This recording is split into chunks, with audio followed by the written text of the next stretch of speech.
آج کی شب میں قرآن عظیم کے 16 پارے مکمل ہو چکے ہیں۔ اللہ تبارک و تعالی بقیہ قرآن کے حصے کو صحیح تجوید سے پڑھنے اور آپ سب کو سماعت کرنے کی توفیق عطا فرمائے۔ عزیزان گرامی، آج سورہ مریم کی اور سورہ طٰہٰ کی تلاوت آپ نے سماعت کیا ہے۔ قرآن عظیم میں یہ ایک ہی سورت ہے جو ایک عظیم عورت کے نام پر آئی ہے، وہ سیدہ بی بی مریم رضی اللہ تعالیٰ عنہا ہیں۔ سورہ آل عمران کی تفسیر کے موقع پر میں نے عرض کیا تھا حضرت سیدہ بی بی مریم کی ولادت کا مسئلہ، اور آج پورا انہی کے نام کی ایک سورہ ہے۔ ہمارے بعض بزرگوں نے عورتوں کو تاکیداً کہا ہے اچھے رشتے کے لیے، صالح رشتے کے لیے جوان لڑکیاں سورہ مریم کی تلاوت کیا کریں، اللہ اس کی برکت سے نیک رشتے عطا کرے گا۔ اور خاص طور پر حاملہ عورتیں آسانی وضع کے لیے، ولادت کی آسانی کے لیے سورہ مریم کی تلاوت کیا کریں۔ حضرت بی بی مریم نہایت ہی پاکیزہ خواتین میں ہیں، بلکہ دنیا کی سب سے پاک باز عورتوں میں آپ کا نام آتا ہے۔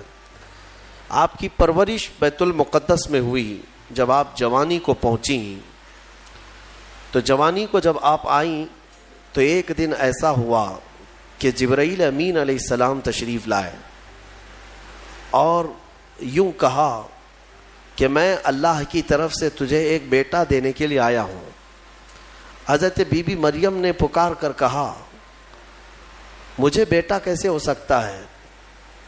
انا یکون لی غلام ولم یمسسنی بشر ولم اکو بغیا، مجھے کیسے بچہ ہو سکتا ہے؟ آج تک مجھے کسی انسان نے چھوا بھی نہیں، کسی انسان نے مجھے، یعنی بلوغیت کے بعد کسی اجنبی مرد نے مجھے چھوا تک نہیں، ولم اکو بغیا، اور نہ ہی میں کوئی برے عادتوں والی عورت ہوں، تو مجھے بیٹا کیسے ہو سکتا ہے؟ تو جبرائیل امین نے کہا کہ میں تیرے رب کی طرف سے قاصد بن کر کے آیا ہوں، اور تیرا رب یہی چاہتا ہے کہ بغیر کسی انسان کے چھوئے تجھے اللہ ایک بیٹا عطا کرے۔ قال کذالک قال ربک هو علی ہین، اور حضرت جبرائیل نے کہا کہ مریم یہ تمہارے رب کے لیے کوئی مشکل مسئلہ نہیں ہے، جو رب تعالی بغیر ماں اور بغیر باپ کے آدم کو پیدا کر سکتا ہو، وہ صرف بغیر باپ کے ایک عیسیٰ کو کیوں نہیں پیدا کر سکتا؟ تو انہوں نے ایک پھونک ماری اور حضرت بی بی مریم حاملہ ہو گئی۔ اسی لیے عیسیٰ علیہ السلام کا ایک لقب ہے، ان کو روح اللہ کہا جاتا ہے۔ روح اللہ کہا جاتا ہے کیوں؟ اللہ کی روح نہیں، یہ اللہ تبارک و تعالیٰ کے امر سے، حکم سے، صرف پھونک سے آپ پیدا ہوئے، صرف ایک پھونک سے۔ بی بی مریم جب حاملہ ہو گئیں اب وہ گھبرانے لگیں۔ یہ تو پتہ ہے جب حضرت بی بی مریم کو معلوم ہے، ان کے رب کو معلوم ہے، لیکن دنیا کیا کہے گی؟ کیا لوگ ایسے ہی مان لیں گے؟ لیکن سارے لوگ حضرت بی بی مریم کی طہارت کو تو مانتے تھے، ان کی پاکیزگی کا سب لوگ اقرار کرتے تھے، لیکن جب آپ حاملہ ہو گئیں تو پھر اللہ تبارک و تعالیٰ کا حکم ہوا آپ کو کہ آپ آبادی سے یہ نکل جائیں، یہاں سے دور نکل جائیں۔ اور کھجوروں کا ایک باغیچہ ہے، اس میں وہ چلی گئیں جب ولادت کا وقت قریب آیا، اور اللہ تبارک و تعالیٰ نے انہیں وہاں جانے کا حکم دیا۔ اب وہاں جب وہ پہنچیں تو درد کی شدت تھی آپ کو بھی، اور حضرت بی بی مریم نے درد زہ میں جو الفاظ کہے وہ بھی قرآن میں آیا، فناداها من تحتها اللہ تحزنی قد جعل ربکی تحتکی سریا۔ وہ پکارنے لگیں اور یہ کہتی تھی یا لیتنی مت قبل ھذا وکنت نسیا منسیا، اے کاش میں اس سے پہلے مر گئی ہوتی۔ یہ درد جو ہوتا ہے نا بچے کی ولادت سے پہلے، یہ بہت شدید ہوتا ہے، اور عورتوں کو اسی کا اجر بھی دیا جاتا ہے۔ اگر بچے کی ولادت کے دوران کسی عورت کا انتقال ہو گیا تو اسے شہید کا مقام دیا جاتا ہے، وہ شہادت ہے، اس کی شہادت کا مقام ہے۔ درد زہ کو، یہ جو ولادت کا درد ہوتا ہے عورتوں کو، بعض حکما نے کہا ہے، کچھ حکیموں نے، کہ روح نکلنے کے وقت 40 ایسی بڑی ہڈیاں ہیں جس سے روح نکل جاتی ہے تو موت آ جاتی ہے. 40 ہڈیوں سے جب روح نکل جائے تو موت آتی ہے. بچے کی ولادت کے وقت عورت کی 39 ہڈیوں سے روح نکل چکی ہوتی ہے. اب اس سے اندازہ کریں کہ وہ موت کے منہ میں قریب جا کر واپس آتی ہے. ایک بچے کو جنم دینا دنیا میں، یہ اللہ تبارک و تعالیٰ ہی ان عورتوں کو صبر دیتا ہے، اور وہ درد اور وہ تکلیف کو برداشت کرنے کی اللہ تبارک و تعالیٰ ہی انہیں طاقت عطا کرتا ہے، ورنہ اس درد کو سہنا ہر ایک کا کام نہیں ہے. بہرحال حضرت بی بی مریم نے اس درد کی شدت میں جو پکارا وہ قرآن میں آیا ہے، قرآن میں آیا. اسی لیے تو حدیث پاک میں بھی ملتا ہے کہ سوال ہوا میرے آقا صلی اللہ تعالیٰ علیہ وسلم سے کہ میں یا رسول اللہ اپنی بوڑھی ماں کو اپنے کندھے پر بٹھا کر حج کرا چکا ہوں، خانہ کعبہ کے ساتھ طواف اور گرم زمین جس میں ننگے پیر میرے تلووں میں آبلے پڑ گئے ہیں، تو کیا میں نے اپنی ماں کا حق ادا کر دیا؟ حضور پاک صلی اللہ تعالیٰ علیہ وسلم کا جواب سنیں. ان سے فرمایا کہ تم نے اپنے کندھے پر اپنی بوڑھی ماں کو بٹھا کر حج کرایا، طواف کعبہ کروایا، تم اس کے حق کی بات کرتے ہو. جب تم اپنی ماں کے پیٹ میں تھے ایک جھٹکا تم نے جو لگایا تھا اس کا بھی حق نہیں ادا ہوا، کیونکہ بچہ جب گھومتا ہے پیٹ کے اندر ماں کے، ہر گھومنے کے وقت، ہر چکر کے وقت اس کا ایک الگ درد ہوتا ہے. 9 مہینے وہ بچوں کو اٹھاتی ہے. میرے عزیزو، اگر تمہارے پیٹ میں کھانا زیادہ ہو جائے تو پیٹ بھاری پڑ جاتا ہے اور آپ چل پھر نہیں پاتے، جلدی سے آپ سکون کی جگہ ڈھونڈتے ہیں کہ میں پیٹ خالی کر لوں یا ہلکا کر لوں. اور اس عورت کو، ماں کو اللہ نے 9 مہینے تک تمہارا بوجھ دیا اور وہ اٹھائے گھومتی رہتی، پھرتی رہتی ہے. سیدہ بی بی مریم نے ولادت کے وقت یہ فرمایا. اس کے بعد رب تعالیٰ کی طرف سے یہ ان کو ندا آئی کیا کہ جب وہ وہاں قریب لیٹی تھی ایک پتھر پر، اور ان کے قریب میں ہی ایک کھجور کا درخت تھا، رب تعالیٰ نے فرمایا وَهُزِّي إِلَيْكِ بِجِذْعِ النَّخْلَةِ تُسَاقِطْ عَلَيْكِ رُطَبًا جَنِيًّا.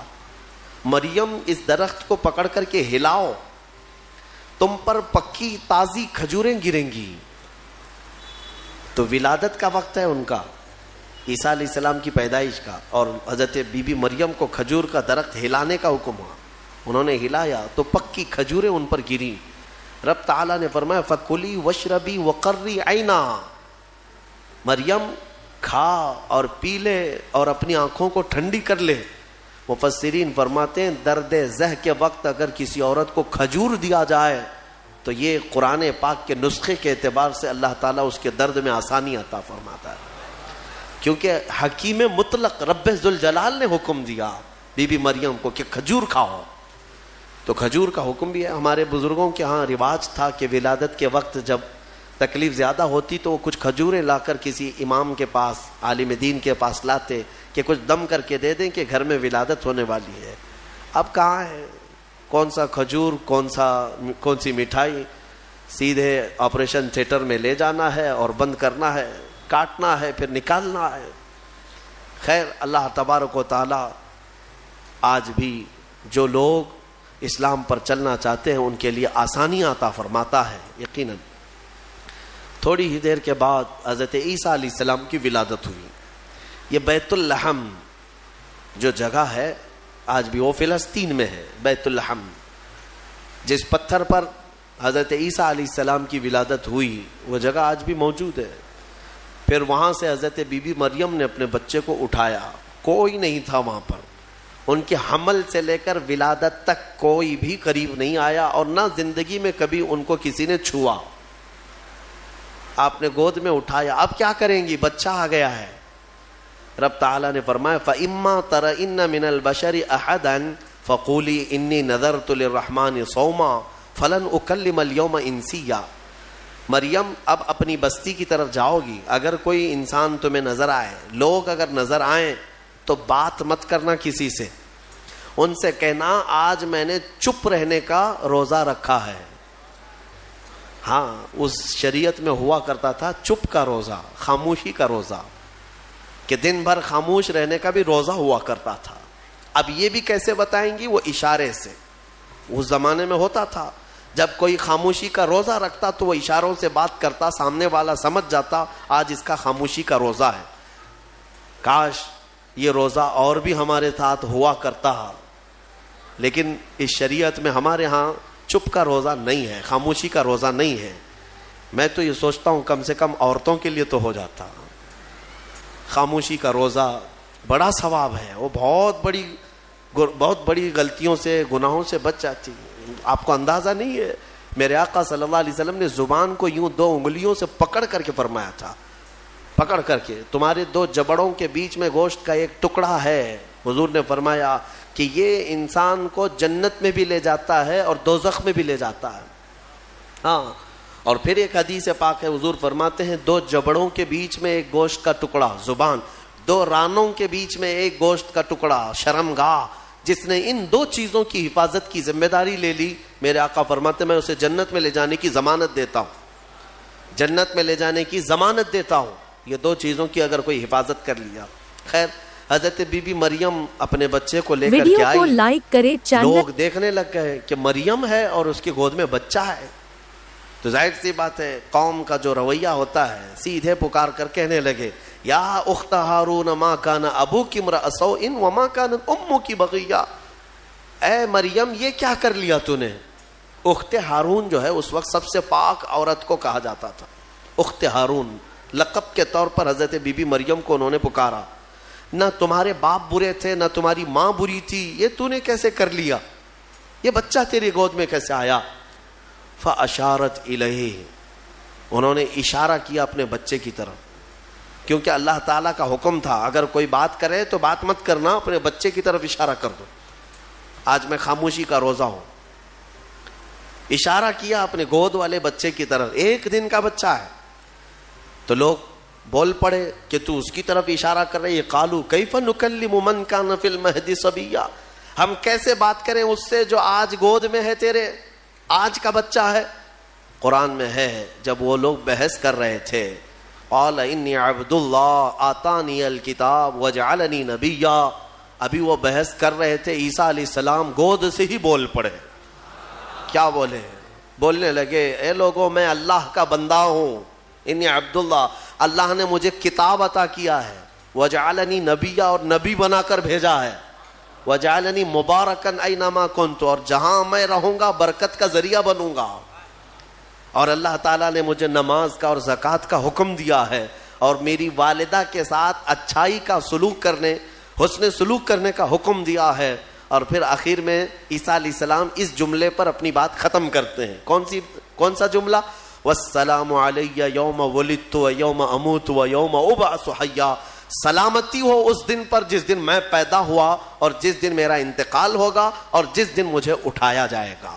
اتنا بات کیا حضرت عیسیٰ علیہ السلام اور پھر خاموش ہو گئے. یہ معجزہ نہیں تو اور کیا ہے؟ گود کا آج کا بچہ اتنا وسیع انداز میں بول پڑا, تبھی جا کر کے قوم کی زبان چپ ہو گئی کہ یہ جو آیا ہے مریم کی گود میں یہ کوئی معمولی چیز نہیں ہے. ظاہر سی بات ہے جب رب تبارک و تعالیٰ کسی چیز کو بھیجتا ہے تو نشانیوں کے ساتھ بھیجتا ہے. اب جتنے تھے وہ مان تو گئے کہ بی بی مریم کو کسی نے چھوا نہیں, یہ سچی ہے. اور جب گود کا بچہ بول رہا ہے تو یہ اور سچی بات ہے, یہ محیر العقول چیز ہے, آج تک ہم نے کبھی دیکھا نہیں. عیسیٰ علیہ السلام بولے. پھر اس کے بعد عیسیٰ علیہ السلام کو حضرت بی بی مریم اپنے گھر تو لے گئیں. یہاں پر رک کر کے میں ایک بات عرض کرنا چاہوں گا. حضرت عیسیٰ علیہ الصلوۃ والتسلیم نے جو جملہ کہا وہ یہ ہے کہ جس دن میں پیدا ہوا اس دن سلامتی ہو, یعنی نبی جس دن پیدا ہوتے ہیں وہ سلامتی والا دن ہوتا ہے. عیسیٰ علیہ السلام کی پیدائش کا دن سلامتی والا ہے تو 12 ربیع الاول کیوں نہیں سلامتی والا ہے؟ یہ قرآن کا حکم ہے. نبی خود اپنی ولادت کے دن سلام بھیج رہے ہیں اور امتی اپنے نبی کے پیدائش کے دن پر سلام بھیجے تو یقیناً یہ باعث برکت ہے اور قرآن کے مطابق ہے. اچھا یہ ایک بات اور بھی بتاؤں, بہت کم عمر میں جن کو نبوت دی گئی، یعنی دنیا میں ظاہری طور پر وہ 3 نبی ہیں. ایک حضرت عیسیٰ علیہ السلام جن کو گود میں ہی پیدائش میں دے دی گئی. دوسرے یحییٰ علیہ السلام جو حضرت بی بی مریم کے ہاں ان کے باپ حضرت زکریا علیہ السلام نے دعا کی تھی تو اللہ ان کو دیا تھا. یحییٰ علیہ السلام بھی پیدا ہوتے ہی نبی ہو گئے تھے، نبوت کے ساتھ دنیا میں آئے. تیسرے حضرت یوسف علیہ السلام جب ان کے بھائیوں نے انہیں کنویں میں ڈالا تھا تب ان کو، یہ چھوٹی عمر میں جن کو نبوت دی گئی وہ 3 انبیاء اکرام ہیں. یہ تو دنیا کی زندگی کے اعتبار سے. لیکن اگر کوئی یہ کہتا ہے کہ ہمارے آقا محمد صلی اللہ علیہ وسلم کو 40 سال کی عمر میں نبوت دی گئی تو یہ جملہ غلط ہے. میرے عزیزو، حضور کو نبوت دی گئی نہیں، نبی ہونے کا اعلان کرنے کا حکم دیا گیا. نبوت کب دی گئی وہ خود رسول سے پوچھو. میرے آقا فرماتے ہیں کنت نبیا وآدم بین الماء والطین، میں تو اس وقت بھی نبی تھا جب آدم علیہ السلام کو ابھی مٹی اور پانی میں گوندا جا رہا تھا. آدم علیہ السلام کا ابھی پتلا بھی نہیں تیار ہوا تھا. حضور فرماتے میں اس وقت بھی نبی تھا. تو نبی تو میرے آقا صلی اللہ علیہ وسلم پہلے سے تھے. بہرحال صالح علیہ السلام اللہ کے نبی ہیں. ان کی قوم بڑی سرکش تھی، نافرمان تھی اور پتھروں کی پوجا کرتے تھے اور پتھروں کے گھر بناتے تھے انہیں تراش تراش کر کے. حضرت صالح علیہ السلام نے ان کو اللہ کی طرف بلایا تو وہ نشانی مانگنے لگے، کوئی نشانی بتاؤ کہ تم اللہ کے رسول ہو. تو اس زمانے میں پتھروں کے لیے ان کا بڑا مسئلہ تھا کہ پتھروں کی عبادت بھی ہے، پتھروں کے گھر بھی بناتے تھے. حضرت صالح علیہ السلام نے اپنی قوم کو ایک جگہ جمع کیا اور ایک پتھر کو، پہاڑ کا ایک پتھر ہے، اس پتھر کو حکم دیا تو اللہ تعالیٰ نے اس پتھر کے اندر سے ایک اونٹنی پیدا فرمائی. ناقۃ اللہ، اس کو اللہ کی اونٹنی. اب مجھے بتاؤ کیا یہ عقل تسلیم کرے گی کہ ایک اونٹنی کو پیدا ہونے کے لیے اس کے بھی تو ماں باپ ہونے چاہیے، وہ بھی کسی اونٹنی کی پیٹ سے پیدا ہوگی؟ لیکن اتنا محیر العقول واقعہ کہ پتھر اور اونٹنی کا کیا میل. ہاں یہ بھی بات سمجھ میں آ سکتی ہے کہ ہاتھی کے، ہتھنی کے پیٹ سے کوئی اونٹنی پیدا ہو گئی یا کسی جانور کے پیٹ سے کوئی دوسرا جانور پیدا ہو گیا، کچھ قریب تو سمجھ میں آتا ہے. لیکن پتھر کے اندر سے اونٹنی پیدا ہونا یہ سمجھ میں آتا ہے. اللہ تبارک و تعالیٰ جب اپنی نشانیاں دکھانا چاہتا ہے تو اسی طرح کی معجزے اپنے نبیوں کو دیتا ہے اور ظاہر کرتا ہے تاکہ لوگ ان اللہ کے نبیوں کی حقانیت کو تسلیم کریں. اسی لیے ہم کہتے ہیں کہ پتھروں سے پانی کا جاری ہونا سمجھ میں آتا ہے. اگر تم پیاسے ہو، ہم نے کہیں پتھر میں سوراخ کر دیا اور پانی بہنے لگ گیا تو آپ پانی پی لیں گے. ہو سکتا ہے تھوڑا بہت تعجب کریں گے، تھوڑا بہت تعجب کریں گے، ہاں انہوں نے پتھر سے پانی نکال دیا. لیکن دماغ میں تمہاری یہ تو ہے کہ بہت سارے پہاڑوں میں دیکھا ہے ہم نے پتھروں کے بیچ سے پانی بہتا ہے. لیکن محمد الرسول اللہ صلی اللہ علیہ وسلم کے صحابہ جب پیاسے ہوئے تو پتھر سے میرے آقا نے نہیں، انگلیوں کے بیچ سے پانی جاری کر کے دکھایا ہے. سمجھ میں آتی ہے یہ بات؟ پتھر سے نکلنا تو سمجھ میں آتا، انگلیوں سے نکلنا، اور انگلیوں سے میرے عزیزوں پسینہ نہیں کہ 2 بوند 4 بوند نکل گیا ہو پانی اور اس کو جمع کر لیا ہو. بلکہ صحابہ فرماتے ہیں اس وقت مجمع میں 1400 صحابہ تھے اور سارے صحابہ نے پیٹ بھر کر پانی پیا. پنجاب رحمت حضور کی انگلیوں سے جو نکلے اس پانی سے سارے صحابہ 1400 صحابہ نے پانی پیا، اپنے مویشیوں کو، جانوروں کو پلایا، اپنے برتنوں میں اور اپنے مٹکوں میں سب بھر بھی لیا. اور صحابی فرماتے ہیں اس وقت اگر ہم 10,000 بھی ہوتے تو وہ پانی کم نہ ہوتا، اس سے زیادہ کی تعداد بھی ہو. یہ جو معجزے ہیں اللہ تبارک و تعالیٰ کے، یہ نبیوں کے لیے دیے جاتے ہیں. اور یہ نشانیاں حضرت عیسیٰ علیہ الصلوۃ والتسلیم اللہ رب العزت کی کھلی نشانی تھے. اب آگے میں بتاتا ہوں.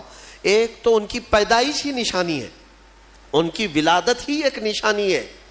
لیکن جب آپ جوان ہوئے ہیں اور لوگوں کو اللہ کی طرف بلائے، ایک خدا کی دعوت، اس کے باوجود لوگ نشانیاں پوچھتے رہے کیونکہ وہ یہودیوں کی جماعت میں آئے تھے. بنی اسرائیل میں حضرت عیسیٰ علیہ السلام پیدا ہوئے، اس وقت یہودی تھے اور یہودی نافرمان قوم، اکثر نبیوں کو جھٹلایا کرتے، یہاں تک کہ نبیوں کا قتل بھی کرنے میں ان کا بڑا ہاتھ رہا ہے. یہودیوں نے تقریباً 10,000 نبیوں کو قتل کیا ہے. ہاں ہم اللہ کے نبیوں کو, قرآن صاف کہتا ہے وَيَقْتُلُونَ النَّبِيِّينَ بِغَيْرِ حَقٍّ وَيَقْتُلُونَ الْأَنْبِيَاءَ بِغَيْرِ حَقٍّ. نا حق یہ نبیوں کو قتل کیا کرتے تھے یہ یہودی, کیونکہ ان کی طبیعت کا اگر مسئلہ نہیں ملتا تو نبی کو مار دیتے. ان کو اپنی طبیعت کا مسئلہ چاہیے ہوتا, شریعت ان کو ویسی چاہیے جیسا وہ چاہیں. انبیاء کرام علیہ السلام کوئی کمپرومائز کرنے کے لیے نہیں آتے, وہ حق کے دائی ہوتے ہیں. بہرحال حضرت عیسیٰ علیہ السلام جب جوان ہوئے تو آپ کو پھر سے نشانیاں پوچھی گئیں کہ آپ اللہ کے رسول ہیں, آپ اللہ کے نبی ہیں, کوئی نشانی. اب اللہ تعالیٰ نے آلریڈی ان کی ولادت ایک نشانی ہے, پھر ان کو معجزے عطا کیے. کون کون سے معجزے؟ عیسیٰ علیہ السلام کو 3 معجزے اور دیے گئے. 3 معجزے وہ کیا تھے؟ عیسیٰ علیہ السلام خود اپنی زبان میں فرماتے ہیں, جس کو قرآن میں اللہ تبارک و تعالیٰ نے بیان فرمایا. کیا ہے؟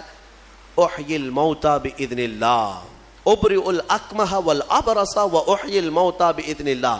اور ایک ہے وانبئکم بما تاکلون وما تدخرون فی بیوتکم. 3 معجزے. توجہ چاہتا ہوں, عیسیٰ علیہ السلام کو 3 معجزے دیے گئے. پہلا معجزہ, کوڑ کی بیماری والے, سفید داغ والے کوئی بھی بیمار آئیں, عیسیٰ علیہ السلام اپنا ہاتھ رکھتے تو صحیح ہو جاتا. ابرئ الاکمہ والابرص, کوڑ والا, سفید داغ والا, یہ بیمار اگر حضرت عیسیٰ علیہ السلام کے پاس آتا تو آپ اس کو ہاتھ پھیر دیتے تو اس کی بیماری ختم ہو جاتی. دوسرا معجزہ وَأُحْيِي الْمَوْتَى بِإِذْنِ اللَّهِ, کہتے ہیں کہ میں مردوں کو اللہ کے حکم سے زندہ کر دیتا ہوں. عیسیٰ علیہ السلام فرما رہے ہیں. عیسیٰ علیہ السلام کا معجزہ یہ تھا کہ اگر وہ کسی قبر کو ٹھوکر مارتے تو قبر سے مردہ زندہ کھڑا ہو جاتا, مرنے کے بعد دوبارہ زندہ کرتے. عیسیٰ علیہ السلام کبھی کبھار مٹی کے پرندے بناتے, ان میں پھونک مارتے تو وہ اڑنے لگتے تھے. ہاں, مٹی کے پرندوں کو پھونک مارتے تو وہ اڑنے لگتے زندہ ہو کر. 2 معجزے ہو گئے. تیسرا معجزہ اہم ہے. عیسیٰ علیہ السلام فرماتے ہیں وَأُنَبِّئُكُمْ بِمَا تَأْكُلُونَ وَمَا تَدَّخِرُونَ فِي بُيُوتِكُمْ, تم اپنے گھروں میں بیٹھ کر جو کچھ بھی کھاتے ہو اور جمع کرتے ہو, عیسیٰ علیہ السلام فرماتے میں یہیں بیٹھ کر کے سب بتا دیتا ہوں, ساری چیزوں کی میں خبر دیتا ہوں. عیسیٰ علیہ السلام کا معجزہ یہ تھا کہ تم اپنے گھروں میں جو کھاتے ہو, جمع کرتے ہو, سب کی خبر عیسیٰ علیہ السلام کو ہے. یہ ظالم نادان جو میرے نبی کے علم غیب کا انکار کرتے, قرآن پڑھا بھی ہے کہ نہیں پڑھا؟ عیسیٰ علیہ السلام جو بنی اسرائیل کے نبی ہیں, جو بعد میں حضور کی امت میں آئیں گے آسمانوں سے, اور آئیں گے حضور کی امت, حضور پاک صلی اللہ تعالیٰ علیہ وسلم کی امت میں رہیں گے. اب اندازہ کرو, انہیں اللہ تعالیٰ نے اتنا علم غیب دیا, تو کیا میرے رسول کو غیب کا علم نہیں ہوگا؟ ہمارا تو عقیدہ یہی ہے, ہمارا موقف یہی ہے. میرے آقا مدینے میں ہو کر ہماری مسجد کا بھی ملاحظہ فرما رہے ہیں. ہاں, وہ پوری دنیا کو ایسے دیکھتے ہیں جیسے اپنے ہتھیلی کو دیکھتے ہیں. خود میرے آقا نے فرمایا, مسلم شریف کی حدیث ہے, اللہ کے حبیب فرماتے ہیں ان اللہ زوى لی الارض, اللہ نے پوری روئے زمین کو میرے لیے سمیٹ دیا ہے, اور میں پوری روئے زمین کو ایسے دیکھتا ہوں جیسے ہتھیلی کو دیکھتا ہوں. 3 معجزے ہیں عیسیٰ علیہ السلام کی, یاد رکھیے گا. اب میرا سوال بھی سن لیجئے توجہ کے ساتھ. ایک ہے وہ کوڑ کی بیماری اور برس کی, سفید داغ کی بیماری والے کو ہاتھ رکھتے تو کیا ہوتا؟ صحیح ہو جاتا. حاضر ہے آپ کا دماغ؟ بہت اہم چیز. دوسری چیز ہے مرے ہوئے آدمی کو ٹھوکر مار کر زندہ کر دیتے تھے. چلے 2 ہی پر ہم بات کرتے ہیں. یہ بیماریوں سے شفا دینا کس کا کام ہے؟ عقیدہ تو یہی ہے نا, اللہ کا کام ہے. پھر سوال تو یہاں ان لوگوں کے لیے بھی بن پڑتا ہے جب ہم اپنے مصطفیٰ کے لیے کہتے ہیں یا رسول اللہ شافی و نافی ہو تم, وافی و کافی ہو تم, درد کو کر دو دوا, تم پہ کروڑوں درود. ارے یہ بریلوی شرک کر رہا ہے. رسول کو کہہ رہا ہے شافی ہیں, رسول کو کہہ رہا ہے کافی ہیں. رسول شفا دیں گے؟ جب ہم درود تاج میں پڑھتے ہیں دافع البلاء والوباء والقحط والمرض والالم, ہمارے رسول بلاؤں کو دفع کرنے والے, وباؤں کو دفع کرنے والے, درد کو دور کرنے والے, ہر کرب سے آزاد کرنے والے. ہم پڑھتے ہیں درود میں تو اس پر کچھ لوگوں کا پیٹ درد ہوتا ہے اور کہتے ہیں کیسے تم رسول کو کہہ رہے ہو کہ وہ بیماریوں سے دور کرنے والے ہیں, وہ کیسے دور کر سکتے ہیں؟ ان سے میرا سوال یہ, قرآن کی کوئی آیت پڑھا بھی ہے یا نہیں؟ عیسیٰ علیہ السلام خود کہہ رہے ہیں کوڑ کی بیماری اور برس کی بیماری والے کو میں ہاتھ رکھ دوں تو صحیح ہو جاتا ہے. عیسیٰ علیہ السلام ہاتھ رکھ دیں تو صحیح ہو جاتا ہے. اچھا اس سے بھی بڑی چیز, زندگی دینا اللہ کا کام, موت دینا اللہ کا کام, یہ اللہ تبارک و تعالیٰ کی قدرت میں ہے. اور مرنے کے بعد دوبارہ اٹھانا یہ تو اور بڑی بات ہے, یہ اللہ کی قدرت میں ہے. اور وہ کام عیسیٰ علیہ السلام کہہ رہے ہیں کہ میں مردوں کو زندہ کرتا ہوں. میرے عزیزو, اب یہ شرک نہیں ہوا؟ عیسیٰ علیہ السلام کے بارے میں اگر کوئی عقیدہ رکھے گا کہ وہ مردوں کو زندہ کرتے تھے تو شرک ہو جائے گا. کچھ لوگوں کے فتوے کے حساب سے تو شرک ہے, کیونکہ وہ رسول کے واقعات کو نہیں مانتے. غوث پاک نے اگر کسی مردے کو زندہ کیا تو کہتے ہیں یہ جھوٹی کہانیاں ہیں. ہاں یہ کیسے ہو سکتا ہے, یہ صرف اور صرف اللہ رب العزت کا کام. پھر قرآن جو عیسیٰ علیہ السلام کے بارے میں بتا رہا ہے, کیا عیسیٰ خدا ہیں؟ عیسیٰ علیہ السلام خدا ہے؟ یہاں ایک نقطہ سمجھ کر کے چلو, اللہ رب العزت یقیناً قادر مطلق ہے, رزاق وہی ہے, خالق وہی ہے, شافی وہی ہے. لیکن اگر وہ اپنی طاقت کسی محبوب رسول یا نبی کو شفا دینے کی طاقت دے دے, دوبارہ زندہ کرنے کی طاقت دے دے, یا بیماریوں سے دور کرنے کی طاقت دے دے, تو اس میں کسی کے پیٹ درد ہونے کی ضرورت نہیں. مولا جسے جو چاہے وہ مقام عطا فرمائے. یہ شرک بھی نہیں ہے, اللہ جسے جو چاہے وہ عطا فرمائے. اسی لیے ہمارا موقف یہ ہے الحمدللہ کہ ہم مانتے ہیں کہ رسول پاک صلی اللہ تعالی علیہ وسلم بیماریوں کو دور کرتے تھے, لیکن ہم انہیں خدا نہیں مانتے. جیسے عیسیٰ علیہ السلام اللہ کی عطا سے بیماروں کو شفا کرتے تھے, میرے مصطفیٰ بھی اللہ کی عطا سے بیماروں کو شفا کرتے ہیں.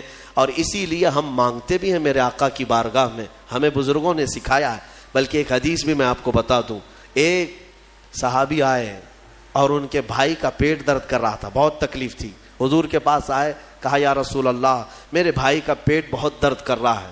ڈاکٹر نہیں تھا کیا مدینے میں, کوئی طبیب نہیں تھا؟ وہ صحابی حضور کے پاس کیوں آئے؟ اس لیے کہ صحابہ کو معلوم تھا کہ یہ شفا خانہ ہے, یہاں سے جو حکم ہوگا اس میں شفا ہے. حضور اکرم صلی اللہ تعالی علیہ وسلم نے فرمایا جاؤ اپنے بھائی کو شہد چٹاؤ, اسقیہ عسلا, اسے شہد چٹاؤ. وہ گئے, شہد چٹایا تو جلاب لگ گئے, یعنی بہت زیادہ لوز موشن شروع ہو گئے. وہ دوسرے دن بھاگے آئے, کہا میں نے تو کل شہد چٹایا لیکن وہ زیادہ اس کا درد بڑھ گیا اور موشن شروع ہو گئے, یعنی جلاب ہو گئے, دست آ رہے. تو حضور پاک صلی اللہ علیہ وسلم نے دوسرے دن پھر کیا دوا فرمائی؟ کہا اسقیہ عسلا, جاؤ اس کو پھر شہد چٹاؤ. پھر سے شہد چٹاؤ. ایک دوا سے اگر فائدہ نہ ہو تو آپ پھینک دیں گے.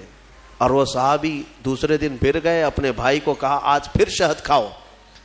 پھر انہوں نے شہد کھایا تو آج تو ایسا ہوا کہ ان کا بستر خراب ہو گیا, اٹھنے بیٹھنے کی طاقت نہیں تھی, اتنے زیادہ دست ہونے لگی.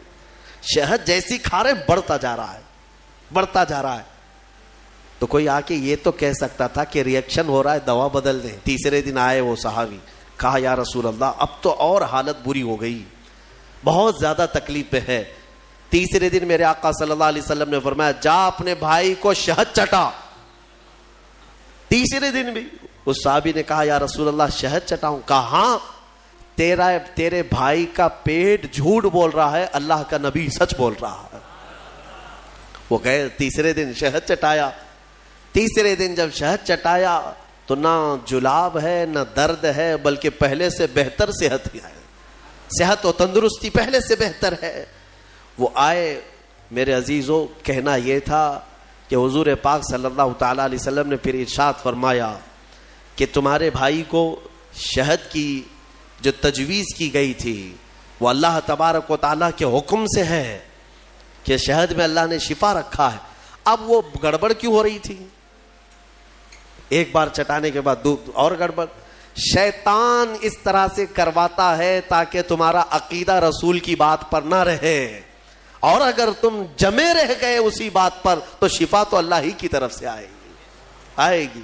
بسا اوقات ایسا ہوتا ہے کہ کچھ لوگ ہم سے آ کر کے کہتے ہیں کہ حضرت کوئی وظیفہ دے دیجئے.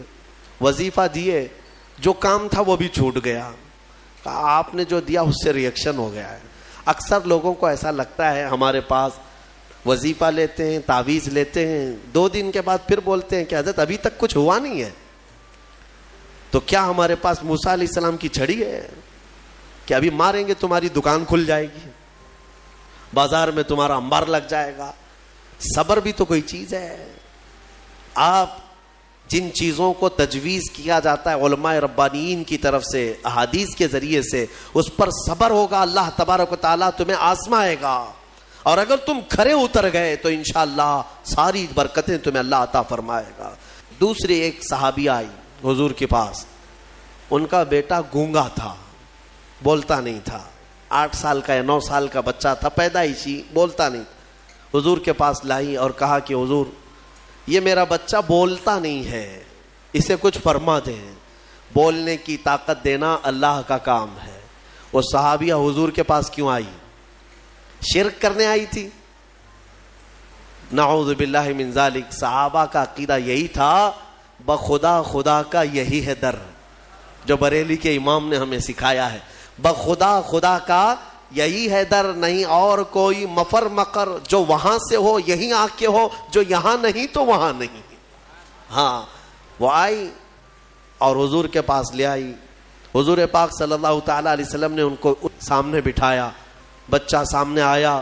رسول کریم صلی اللہ تعالیٰ علیہ وسلم نے اس بچے کا نام لے کر کے کہا کہ قل من انا, اے بچے بول میں کون ہوں. سوال حضور نے فرمایا, وہ گونگا پیدائشی بول پڑا, اشہد انک محمد رسول اللہ, میں گواہی دیتا ہوں کہ آپ محمد اللہ کے رسول ہیں. مجھے بتاؤ, اسی لیے ہمارے امام اعلی حضرت فاضل بریلوی رضی اللہ تعالیٰ عنہ نے فرمایا ہے, آنکھ عطا کیجئے اس میں ضیا دیجئے, جلوہ قریب آ گیا تم پہ کروڑوں درود. ہم مانگتے حضور کی بارگاہ میں ہیں تو یہ صحابہ کا ہی عقیدہ ہے. میرے عزیزوں, میں نے عیسیٰ علیہ الصلوۃ والتسلیم کے ان واقعات سے یہ ثابت کرنے کی کوشش کی ہے کہ الحمدللہ اہل سنت و جماعت کا جو موقف ہے وہ قرآن و حدیث کے مطابق ہے. کوئی گمراہ نہ ہو اور نہ ہی گمراہیوں میں آئے, الحمدللہ. اب میں یہاں پر بات ختم کرتا ہوں تفسیر کو. عیسیٰ علیہ السلام کے ان معجزوں کو دیکھ کر بہت سے ایمان بھی لائے, بہت سے ایمان بھی لائے, اور آپ کی ایک جماعت بڑھتی گئی. آپ کے 4 شاگرد مشہور ہوئے. ویسے آپ کے جو حواریین ہیں, جو اصحاب ہیں, جو آپ کے صحابہ تھے, ان کو حواریین کہا جاتا ہے. وہ 12 لوگ تھے. ان 12 میں 4 مشہور ہیں جن کے ناموں سے انجیل ہے آج بھی. متی, لوقا, یوحنا, مرقس, یہ عربی نام ہے. ان کو انگلش میں الگ الگ کہا جاتا ہے, جان, میتھیو.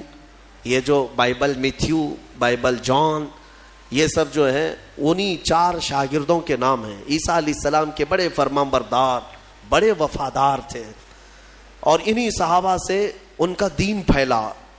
مذہب عیسائیت, یا جس کو آپ یہ سمجھ لیں عیسیٰ علیہ السلام کا جو دین تھا وہ دین اسلام کے عقائد سے مختلف نہیں تھا.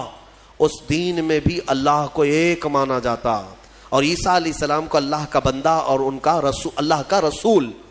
یہ دین اسی طرح چلتا رہا اور اسی کی تبلیغ بھی ہوتی رہی. لیکن یہودیوں کو یہ بات نہ بھائی. یہودی اس وقت سے عیسیٰ علیہ السلام پر الزام لگاتے تھے, ان کی ماں کو گالیاں دیتے تھے. عیسیٰ علیہ السلام کا ایک وقت ایسا بھی آیا کہ یہودیوں کے نرغے میں, کیونکہ یہودی بڑے ہی فتین اور پلان کرنے والے, منصوبہ کرنے والے لوگ, عیسیٰ علیہ السلام کے قتل کا منصوبہ بنا لیا. اور اس قتل کے منصوبے سے وہ آخری دن تھا عیسیٰ علیہ السلام کا, جس گھر میں عیسیٰ علیہ السلام ایک باغیچے میں اپنے شاگردوں کے ساتھ رہے, ان کو تعلیمات دی اور سب کو رخصت کیا اور کہا آج کے بعد میں تم سے ملاقات نہیں کروں گا, تم دین حق پر قائم رہنا. شاگرد سب چلے گئے, عیسیٰ علیہ السلام تنہا گھر میں تھے.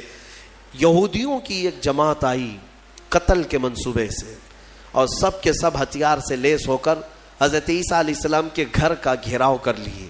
یہودیوں نے اپنے ایک آدمی کو اندر بھیجا کہ جاؤ دیکھ کر کے آؤ عیسیٰ کیا کر رہے ہیں, کس حالت میں ہے.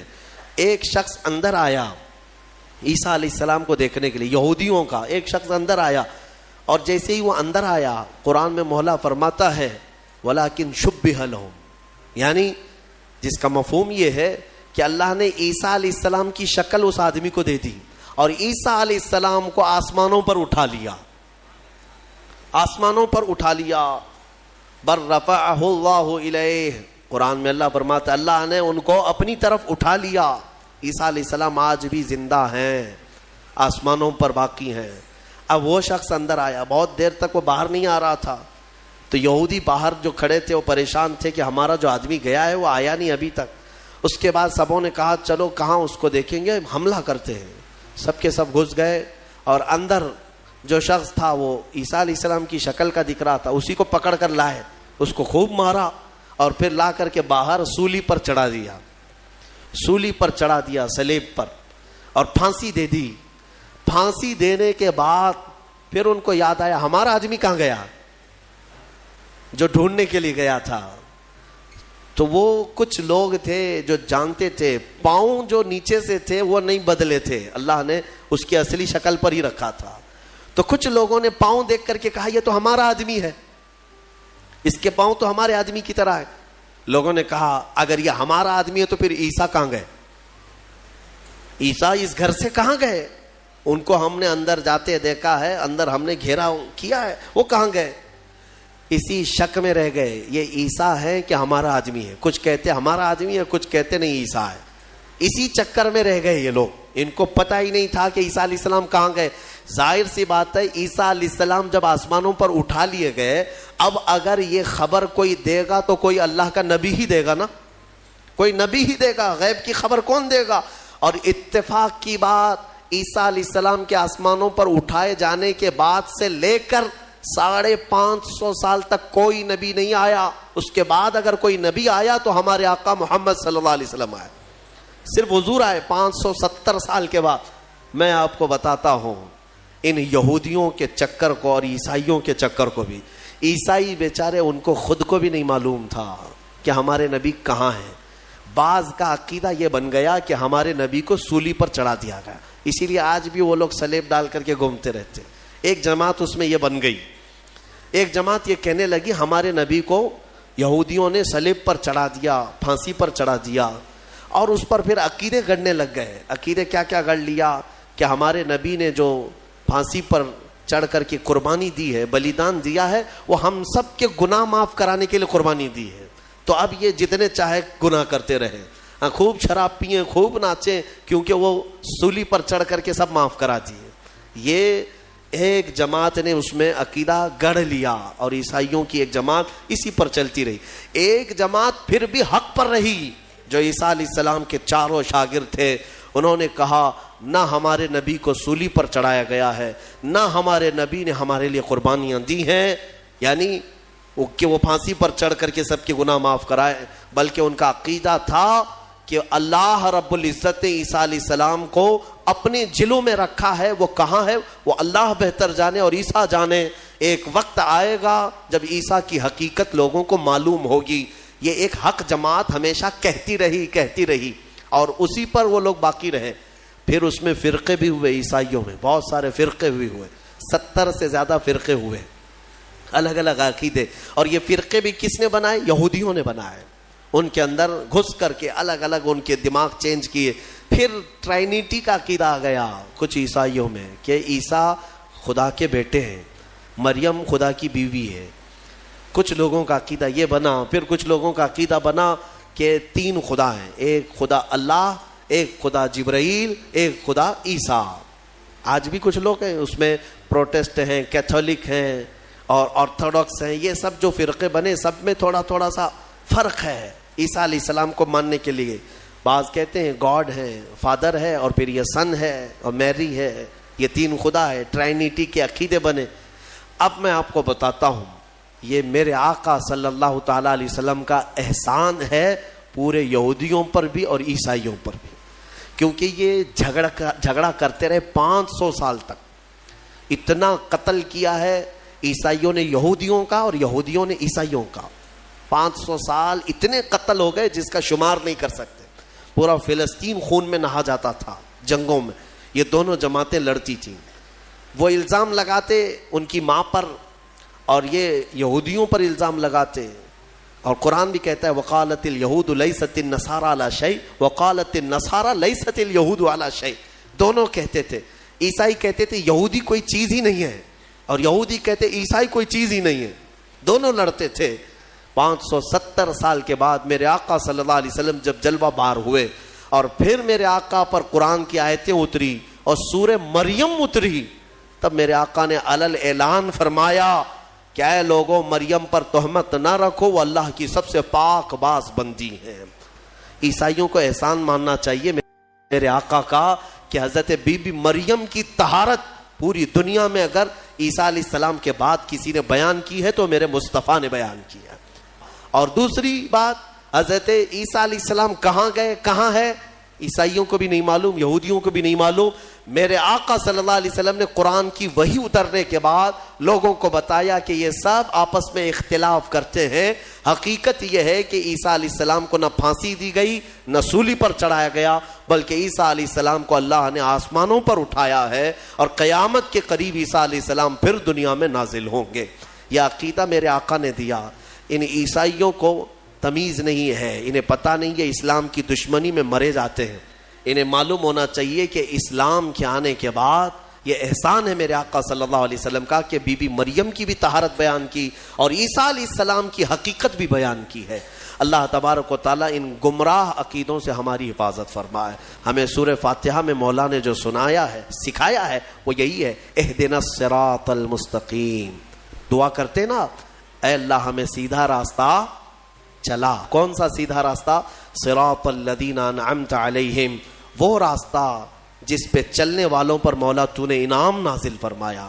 غیر المغضوب علیہم ولا الضالین, اے اللہ ان لوگوں کا راستہ نہ چلا جو بھٹک گئے اور جن پر تیرا غضب نازل ہوا. اب تفسیر پڑھیں گے تو آپ کو پتہ چلے گا کہ یہ دونوں کون ہیں جن پر اللہ کا غضب ہوا اور جو بھٹک گئے. جن پر غضب ہوا وہ یہودی ہیں اور جو بھٹک گئے وہ عیسائی ہیں. مولا تعالیٰ ان دونوں جماعتوں سے ہماری حفاظت فرمائے, ہمیں راہ حق عطا فرمائے اور مولا کریم ہمیں ہمارے مصطفیٰ کریم صلی اللہ علیہ وسلم کے دامن میں قیامت میں ہمارا حشر فرمائے. وآخر دعوانا ان الحمد للہ رب العالمین.